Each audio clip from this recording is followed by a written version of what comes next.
Aproveitar que os irmãos estão de pé, abrir as nossas Bíblias, irmãos, em Lucas, Evangelho de Lucas, capítulo 7, versículo 36 ao 50.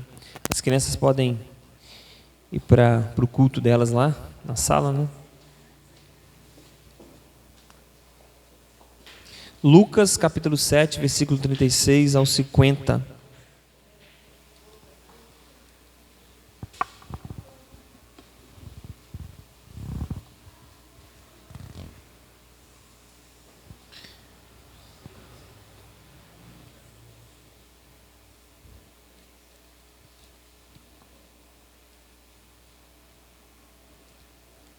Lucas, capítulo 7, versículo 36 ao versículo 50.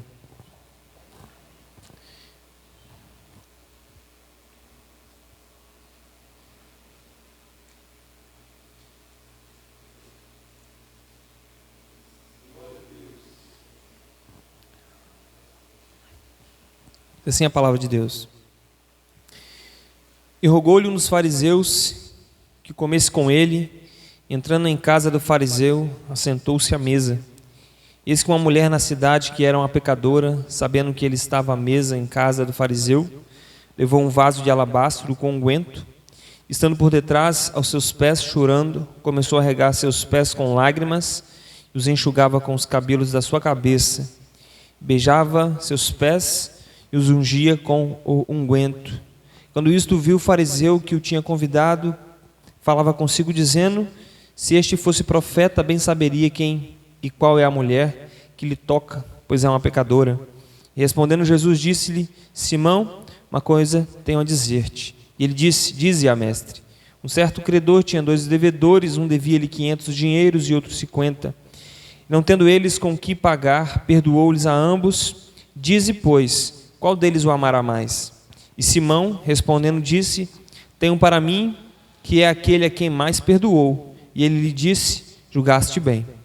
E voltando-se para a mulher, disse a Simão: vês tu esta mulher? Entrei em tua casa e não me deste água para meus pés, mas esta regou meus pés com lágrimas e os enxugou com os cabelos de sua cabeça. Não me deste ósculo, mas esta, desde que entrou, não tem cessado de me beijar os pés. Não me ungiste a cabeça com óleo, mas esta ungiu meus pés com unguento. Por isso te digo que os seus muitos pecados lhe são perdoados, porque muito amou. Mas aquele a quem pouco é perdoado, pouco ama. E disse a ela: os teus pecados te são perdoados. E os que estavam à mesa começaram a dizer entre si: quem é este que até perdoa pecados? E disse a mulher: a tua fé te salvou, vai-te em paz. Vamos orar? Senhor, queremos te agradecer pela tua bondade e graça, mais uma oportunidade que temos, Senhor, de transmitir a tua palavra. Sabemos, ó Deus, da nossa tão grande pequenez, ó Deus, quão medíocre nós somos, ó Deus, quão pobres somos, carentes da tua bondade e da tua graça. Queremos te pedir que o Senhor fale ao nosso coração, a fim, ó Deus, de sermos mudados, ajudados, ó Deus, transformados, que a tua palavra faça o efeito, Senhor, que nenhuma das nossas forças fará. Ó Deus, pois ela é o meio pelo qual o Senhor determinou que pode transformar, salvar os homens, conduzir os crentes à glória, Senhor, mantê-los firmes. Este é o meio pelo qual o Senhor quis, ó Deus, abençoar os homens. Te pedimos que o Senhor fale conosco essa noite, oramos em nome de Jesus. Amém. Irmãos, este sermão de Lucas aqui, já preguei outra vez este sermão, mas eu acho que dentro do que nós estamos falando esta noite sobre missão, é um texto que ele é bem, vai trazer bastante clareza e alguns pensamentos que podemos ter sobre o que é missão. E em alguns aspectos, um dos primeiros aspectos é a compreensão de quem nós somos diante de Deus, o que nós recebemos dele e a ação em relação a isso que nós recebemos. Então esse texto traz essa clareza. O que nós entendemos como nós que devemos ou fomos transformados como cristãos e como iremos anunciar às outras pessoas. Esta dá uma base muito clara sobre de como a igreja deve pregar também o Evangelho. Então, será uma boa reflexão para nós esta noite. tema do sermão, irmãos, é perdão, a base do nosso amor por Cristo. Uma coisa que nós vemos, irmãos, como referência clara nesse texto é a ideia do amor. Jesus, ele está dentro de uma casa de um certo fariseu, chamado pelo nome de Simão, e a fala é que uma pecadora foi estar próximo de Jesus e o fariseu vai julgar tanto a pecadora quanto Jesus, que ele vai dizer, né, dentro do versículo, que se este fosse profeta, ele saberia quem é essa mulher que lhe toca, que é uma pecadora. Traz primeiro essa ideia, e segundo, traz a ideia também do amor. Jesus vai exemplificar para o fariseu, para Simão, da ação dessa mulher, o do porquê dessa mulher. Então, vai tratar do pecado e vai tratar do amor. E o foco aqui é como que nós podemos amar a Deus de forma profunda, como que nós podemos nos relacionar com Deus em relação ao amor que temos para com Ele. E esta passagem vai dizer de forma muito clara. Uma coisa que nós podemos pensar, irmãos, sobre então o amor, é que ele, apesar de não ser muito fácil de se identificar, muito claro na nossa cabeça, nós conseguimos observar. Alguém já disse: não sei explicar o que é amor, mas ao vê-lo eu consigo reconhecê-lo. Às vezes não há muita facilidade para se explicar, mas há muita clareza quando se vê. Mas uma coisa que nós podemos observar é que todo homem procura e busca o amor. Eles às vezes tentam compreendê-lo, os homens tentaram elucidar em suas mentes o que seria isso, mas o que os homens mais querem é vivenciar o amor. Eles querem viver o amor, e as pessoas vivem recorrentemente falando sobre isso. Todos o fazem, irmãos, em algum nível. Mesmo um homem mais pecador fala e vive de alguma maneira o amor. Às vezes um pai, mesmo ímpio, ama seu filho, ama sua esposa. A mãe ama seus filhos. Então há um aspecto natural de que Deus derramou sobre todos os homens, independente dele ser caído ou não. Ainda há resquícios desse amor, e isso também é a imagem de Deus demonstrada ao homem. O homem consegue amar e demonstrar amor, mas o amor muito mais profundo, irmãos, foi demonstrado por meio de Jesus. E o homem, ele é ordenado a amar.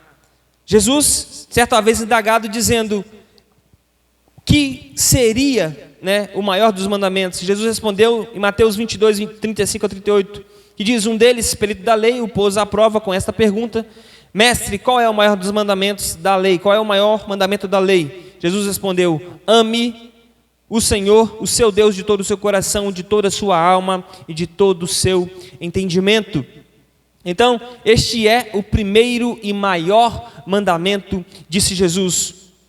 O homem, irmãos, de forma profunda, ele não consegue cumprir. Ele consegue muitas vezes cumprir este amor mais comum que nós observamos, mas não o amor profundo a qual a Bíblia nos manda e ordena fazê-lo, que é amar a Deus sobre todas as coisas e amar ao nosso próximo como a nós mesmos. Olha a base, o que é o amor: amar a Deus sobre todas as coisas, até mesmo sobre a própria vida. Quem é capaz de cumprir isso? Quem tem força nos seus sentimentos, a sua energia para amar a Deus sobre todas as coisas? Quem foi o homem que conseguiu cumprir isso de forma perfeita, de forma cabal? Essa é a ordem que Deus nos dá: amar a Deus sobre todas as coisas. A outra é amar o nosso próximo como a nós mesmos. Muitas das vezes, irmãos, na maioria das vezes, nós não amamos o nosso próximo como nós mesmos, mas é a ordem do Senhor amar. Amar o nosso próximo como a nós mesmos. Então a ordem do Senhor, a ordem da Bíblia, o mandamento de Deus é também amar e fazer uso do amor. Essa é a ideia de Deus, que nós devemos usar o que Deus nos deu, que é o amor. Só que o homem, irmãos, ele é incapaz de cumprir isso, a não ser que haja uma transformação dentro do seu coração. O homem não pode amar de forma perfeita até que ele nasça, até que ele se converta, porque Jesus disse que é do coração que saem os pecados. Ele falou que é dali que saem homicídios, adultérios, roubos. Então precisa haver uma transformação no nosso coração. Se nós temos que amar a Deus sobre todas as coisas, com todo o nosso coração, com todo o nosso ser, como é possível uma pessoa que tem em seu coração uma fonte de pecados amar a Deus sobre todas as coisas? É impossível, a não ser que este coração, que é a fonte de todo pecado, se transforme, ele será possível então amar a Deus sobre todas as coisas. Então o homem precisa de uma conversão, precisa haver uma compreensão da natureza de quem ele é, do pecado que reside em seu coração, do pecador que ele é, para a fim então de amar a Deus de forma perfeita. A Escritura, irmãos, ela está repleta desta ideia, de que o homem precisa nascer de novo para depois então amar a Deus. Ele caiu, agora refeito, a fim de viver segundo a imagem do Filho de Deus. Deus quer que o homem então se converta a Cristo, seja parecido com Jesus, porque Cristo amou de forma perfeita. Agora, irmãos, uma coisa: qual será o catalisador do amor? O que será que faz com que nós retribuímos o amor de forma perfeita? Só tem uma maneira de nós vermos isso: a gratidão. A gratidão no nosso coração é a retribuição, irmãos, do amor. Nós não conseguimos amar, a não ser que seja muitas das vezes uma retribuição que nós fazemos. Quando alguém der um presente para você, te beneficia com alguma coisa, qual o sentimento que você tem? Normalmente é de retribuir, de doar. E essa é a ideia do amor. A ideia do amor é uma retribuição. E nós vamos ver, irmãos, isso aqui na passagem que nós lemos. Só que antes disso, vamos observar que dentro dessa passagem nós vamos ver dois tipos de pessoas: a que se considera justa e a que se considera pecadora. Primeiro é o justo. Nós vamos ver isso do 36 ao 39. Simão, a princípio, irmãos, esse fariseu, ele demonstra uma certa consideração por Jesus e chama Jesus para se assentar junto a ele. Ele quer ouvir de Jesus as suas palavras, ele quer entender o que Jesus falava, o que Jesus pregava. Com certeza Cristo foi um homem que chamou a atenção na região e no momento onde passou. Então o fariseu, por algum motivo em seu coração, em sua mente, quis chamar Jesus para se assentar com ele. Rogou-lhe um dos fariseus que comesse com ele. Jesus, o texto diz, iniciando aí. Só que, irmãos, nós muitas das vezes não demonstramos esse tipo de atitude para com Cristo. A maioria das pessoas às vezes querem Cristo à sua distância e não querem ouvi-lo. Mas essa ideia que o fariseu teve de ouvir a Jesus é suficiente? Às vezes nós simplesmente queremos ter Jesus de forma talvez intelectual. Durante aquele tempo, irmãos, ele se mostrou profundamente ignorante quanto à natureza do evangelho de Cristo, aquele fariseu. Seu coração orgulhoso, irmãos, revoltou-se intimamente ao ver uma infeliz pecadora lavando os pés do nosso Senhor. E a sua hospitalidade, que foi tão bonita no início, pareceu caracterizada por frieza e mesquinhez. Ele simplesmente queria, talvez, intelectualmente ter um prazer de ouvir o que Jesus falou. Jesus mesmo declarou para ele: não me deste água para os pés, não me deste ósculo, não me ungistes a cabeça com óleo.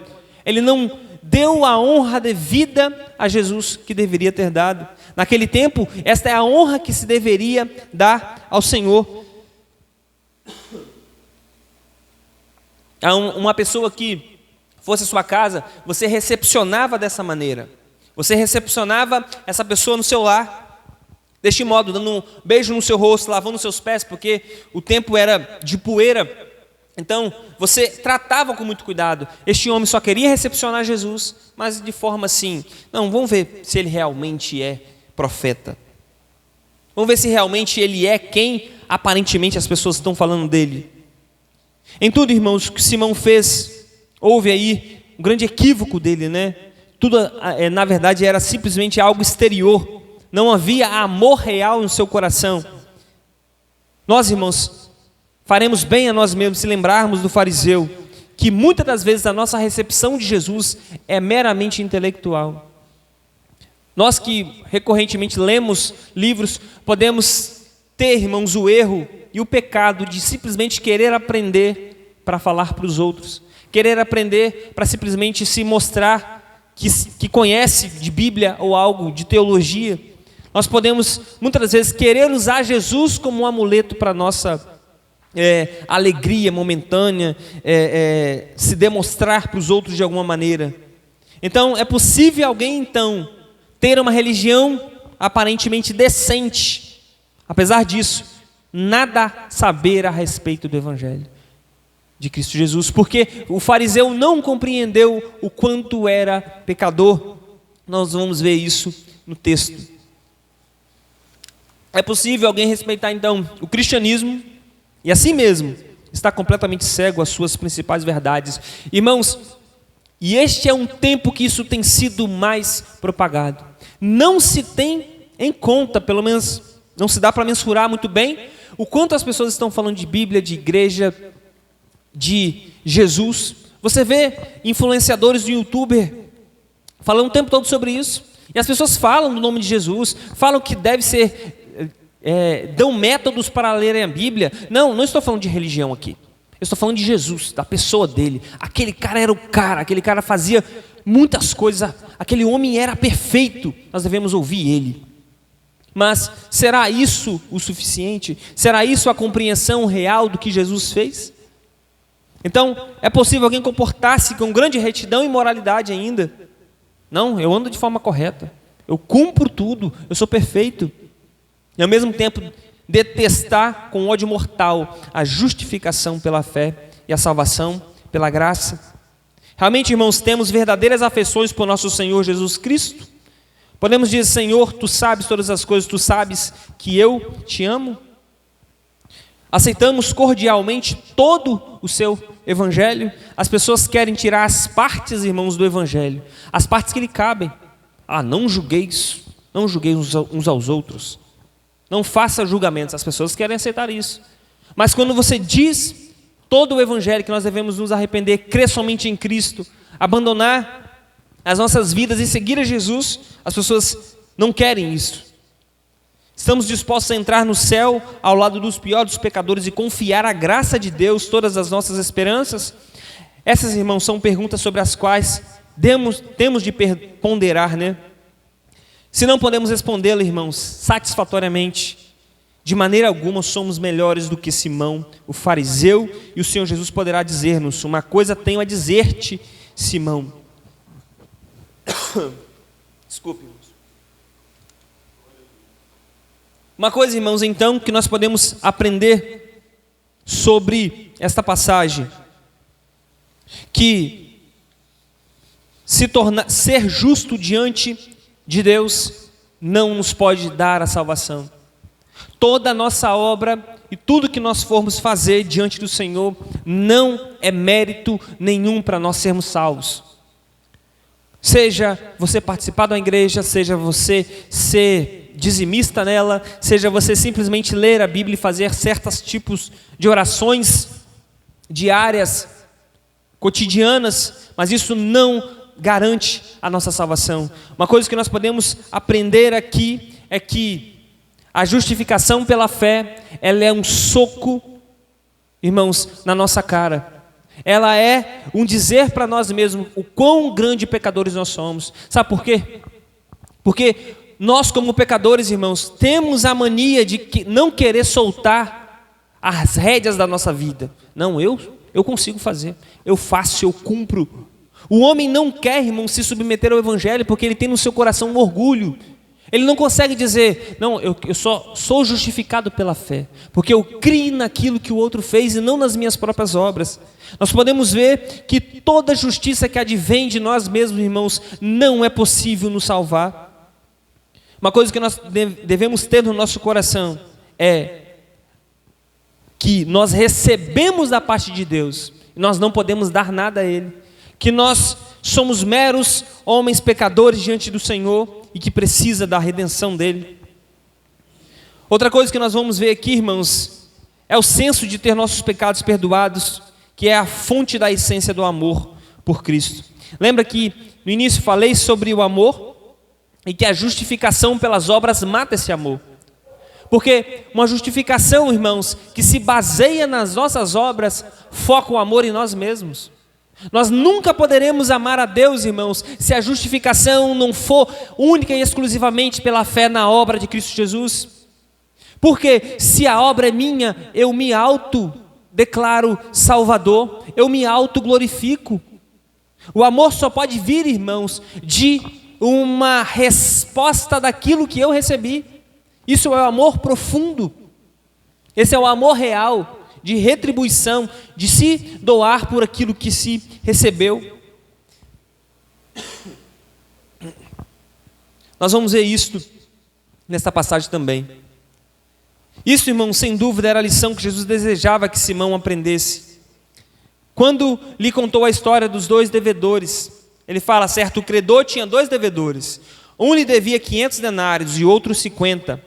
Não tendo nenhum dos dois com que pagar, perdoou-lhes a ambos o Senhor. Em seguida, Jesus fez-lhe a pergunta, a indagação: qual deles, portanto, o amará mais? Aqui estava a verdadeira explicação. Nosso Senhor procurou mostrar a Simão o profundo amor que a mulher arrependida demonstrara diante dele. As lágrimas, as profundas afeições, a reverência pública da mulher, sua atitude de ungir os pés de Jesus, todas essas coisas tinham apenas uma causa: ela havia sido muito perdoada e, portanto, muito amor. Seu amor foi o efeito e não a causa de perdão que recebeu, a consequência e não a condição do seu perdão, o resultado e não o motivo do seu perdão, o fruto e não a raiz do seu perdão. Nós vamos ver, irmãos, então, que o reconhecimento de quanto nós somos pecadores é a fonte de nós amarmos a Deus. Paul Washer, falando sobre missão, ele falou assim: por que nós não amamos missão? Por que nós não amamos pregar aos outros? Porque nós não amamos a Deus. Este é o único motivo que nos faz, muitas das vezes, não termos o amor pelas almas que deveríamos ter. Sabe por quê, irmãos? Porque se nós compreendermos com clareza, se tivéssemos a compreensão clara de quão pecadores nós somos diante de Deus, quão pobres nós somos diante dele, o que nós recebemos dele, e conseguíssemos ver de forma mais clara o que ele fez por nós, nós conseguiríamos viver missão de forma muito mais profunda, muito mais desejoso. O nosso coração estaria de ver: olha, eu sou um grande pecador, recebi um grande perdão. Nós iremos anunciar isso com muito mais vontade e desejo e alegria no nosso coração, porque nós fomos perdoados. Muitas das vezes, irmãos, falta-nos a compreensão do quanto nós somos amados, do quanto nós fomos perdoados. Nós muitas das vezes desligamos essa chave que leva essa energia ao nosso coração. Nós não conseguimos compreender o quanto Cristo nos perdoou, o quanto Ele nos salvou. Aí você deve perguntar: mas se eu pensar, irmão Abner, o quanto eu fui perdoado, quanto Deus me ama, quanto Ele é bondoso para comigo, Ele me ama incondicionalmente, mesmo com meus grandes tamanhos pecados, isso vai me levar a ser mais frouxo na minha santidade, ser mais lento na minha leitura da palavra de Deus. Será que isso aconteceria, irmãos? Na verdade é o contrário. Quanto mais compreensão do amor que você entende que Deus te ama, isso vai mover o seu coração a ser mais santo, a querer mais agradá-lo, a querer mais desejá-lo. O segredo de nós mesmos nos tornarmos santos é conhecer e sentir que Cristo perdoou nossos pecados. Poxa, fala uma coisa muito interessante: a igreja precisa de um batismo de amor. Nós precisamos compreender o quanto nós fomos amados. Cristo fez uma obra, irmãos, profunda e recepcionou na sua presença grandes pecadores. Esse é o ponto da nossa salvação. Jesus Cristo não é só a justificação. Ele é a justificação, que Ele torna você justo. Ele é a santificação, que o torna santo ao longo desta vida. E Ele também é a sua glorificação.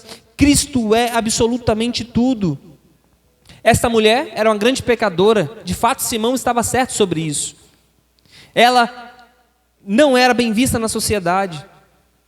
Não tem, às vezes, referência se ela poderia ser uma prostituta ou algo assim, mas sabemos que ela era uma grande que não era bem vista na sociedade, mas Cristo a recepcionou na sua presença. Cristo a aceitou como uma pessoa que precisava de perdão, precisava de arrependimento e salvação para a sua alma. Este é o ponto do Evangelho. O fariseu desejava saber por que esta mulher demonstrara tanto amor. Foi porque ela sentiu imensamente o perdão recebido. Desejava ele saber a razão porque ele mesmo demonstrara tão pouco amor para com o seu convidado. Foi porque ele não se sentiu sob qualquer obrigação. Não tinha consciência de ter recebido perdão e não possuía qualquer sentimento de dívida para com Cristo. Ele não se considerava tão grande pecador. Lembra do fariseu publicano? Eu sou justo, Senhor. Jejuo, dou esmolas, faço todos, minhas obras são perfeitas. Lembra do jovem rico, chegando diante de Jesus? Eu cumpro toda a lei, cumpro tudo. Não há uma expectativa no seu pensamento de que quão grande pecador eu sou. Essa mulher não. Essa mulher observou quão grande pecadora é ela. Ninguém a aceitava, ela era uma mulher imunda para a sociedade. E por isso ela então pôde dar esse amor para Cristo. Aquelas pessoas que vieram de grandes tragédias na vida, viveu às vezes no mundo do tráfico, nas drogas, na prostituição, demonstram um amor profundo por Cristo. Querem que todas as pessoas sejam salvas, pregam imensamente. Por quê? Porque compreende como pecador são. Só que todos nós, irmãos, independente se somos os fariseus que viveu a vida toda na igreja ou a pecadora que viveu no mundo, ambos são tão grandes pecadores diante de Deus, não importa. Só que o que nós não compreendemos é quem Deus é em relação ao pecado. Qualquer pecado é grande diante de Deus, sendo uma pecadora distante do sacerdócio, distante da lei, ou um homem que vivia perante e diante da lei e mesmo assim vivia pecando. Para Deus são ambos pecadores e ambos precisam compreender quão grandes são pecadores diante de Deus. Quanto à missão, irmãos, nós só devemos pensar uma coisa: como que nós devemos anunciar às pessoas o Evangelho então? Dessas duas maneiras. Uma, as pessoas precisam compreender quão grandes pecadoras elas são. Segundo, elas precisam compreender quão grande o amor de Deus pode perdoar tão grandes pecadores. Isto é anunciar o Evangelho. Muitas das vezes, o que nós temos visto do anúncio do Evangelho é que simplesmente é um Jesus que faz coisas boas. Mas por que ele fez coisas boas? Qual foi o motivo? Por quem ele fez? Esse é o motivo principal. As pessoas simplesmente olham para Jesus como alguém que faz coisas boas. Mas por quem ele fez coisas boas? Ele fez por pessoas más, por homens maus, por homens que não mereciam o seu perdão, por homens que não mereciam a salvação. Deus prova o seu amor para conosco em que Cristo morreu por nós, sendo nós ainda pecadores. Essa é a ideia do Evangelho. E talvez por isso, talvez não, com certeza por isso que nós vemos no Brasil e talvez no mundo ocidental, talvez não como o irmão Vinícius estava falando sobre o mundo muçulmano, ou a China, ou a Coreia do Norte, que vivem perseguição terrível e pregam o Evangelho verdadeiro, mas no nosso mundo livre, vamos colocar assim, nós temos visto esse Evangelho sendo pregado. As pessoas não se compreendem como grandes pecadoras, elas não se veem como homens distantes da graça de Deus e carecedores da sua misericórdia. Este grande, irmãos, princípio estabelecido por nosso Senhor deve sempre permanecer em nossa mente e aprofundar-se em nosso coração. É um dos fundamentos de todo o Evangelho. É uma das chaves mestres que abre os segredos do reino de Deus. A única maneira de tornar o homem santo é ensinar e pregar o completo e gratuito perdão por meio de Jesus Cristo. A paz, irmãos, com Deus é a única raiz que produzirá o fruto da santidade. O perdão, irmãos, tem de anteceder a santificação. Nada faremos para Cristo enquanto não estivermos reconciliados com Deus. Este é o princípio, irmãos, da vida cristã. Devemos servir a Cristo porque já temos a vida eterna e não para consegui-la. Nossas melhores obras, irmãos, ainda assim, são extremamente manchadas pelo pecado.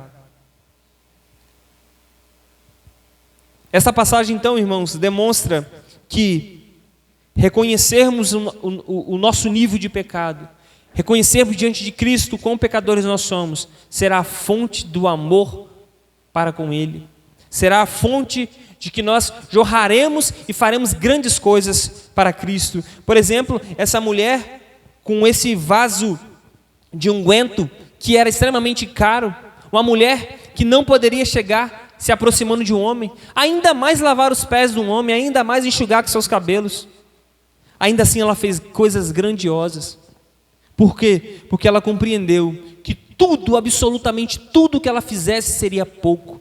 Qualquer coisa que ela fizesse por Cristo não seria absolutamente nada pelo que ela recebeu. Qualquer coisa, irmãos, que nós formos fazer com compreensão certa, será movida realmente pelo nosso coração. Porque se nós temos a consciência correta do que Cristo fez por nós, nós faremos qualquer coisa por Ele. Tudo nós faremos por Ele.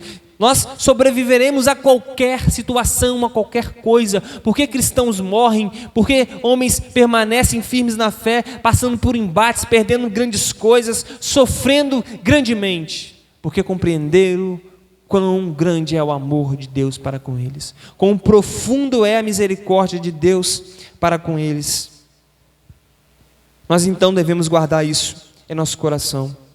Deixemos, irmãos, essa passagem com profundo sentimento da admirável compaixão e misericórdia do nosso Senhor para com o maior dos pecadores. Nós vamos ver aqui também, irmãos, a grande bondade do nosso Senhor. Ele recepcionou essa mulher porque Ele sabia que ela precisava de perdão. Ele sabia que essa mulher precisava de consolo e refrigério.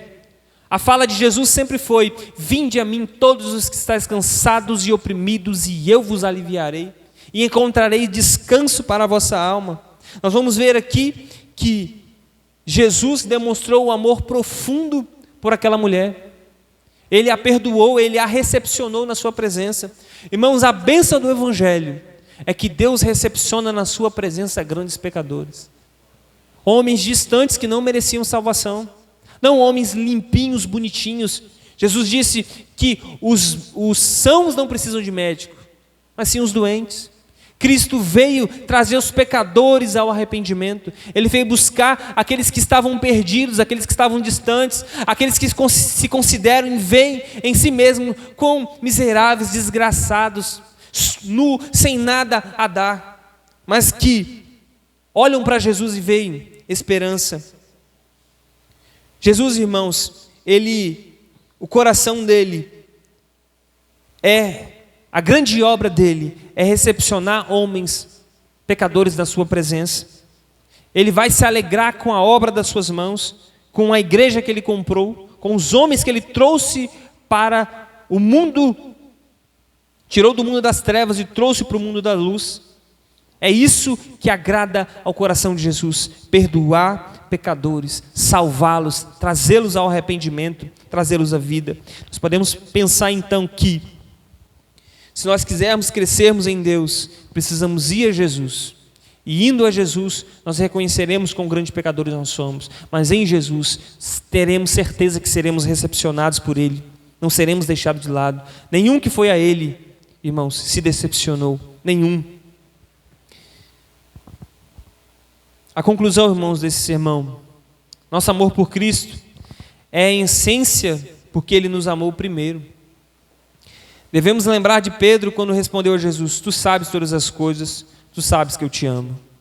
Isso aconteceu depois de ele ter negado seu Salvador, e Cristo não jogou em seu rosto o seu pecado. Pedro sabia que havia sido perdoado, a morte e a ressurreição de seu mestre declarou isso. Devemos pensar sobre o que Jesus fez por nós na cruz, e que diante de Deus fomos feitos justos. Não há mais dívidas a serem pagas. É isso que essa pecadora tinha em mente. Seus pecados tinham sido pagos. Então venha a Cristo com fé. Nenhum que foi a Ele foi decepcionado, nenhum foi lançado fora. Entregue a Ele seu fardo e seja aliviado. Isso que nós devemos fazer. Outra coisa, irmãos, e concluo o sermão. Nós recorrentemente pensamos que esses textos são simplesmente para homens que não se converteram ainda, quando na verdade não. Jesus continua a chamar-nos dia após dia: vinde a mim, você que está cansado e oprimido, e eu vos aliviarei. Cristo, irmãos, se salvou a gente quando nós éramos pecadores e não queríamos Ele, quanto mais cuidará dos seus filhos, que já são deles, que já são dele. Então, Cristo na verdade quer, irmãos, é nós muitas das vezes que acostumamos com a convivência muitas das vezes, e não vamos a Jesus absorver a graça e o perdão que Ele tem nos dado, que Ele pode nos dar todos os dias. Nosso coração, então, veja e se alegre com esta notícia. Vamos orar? Deus, queremos te agradecer esta noite outra vez pela tua bondade e graça, em poder, Senhor, outra vez ouvirmos a tua palavra, o teu evangelho.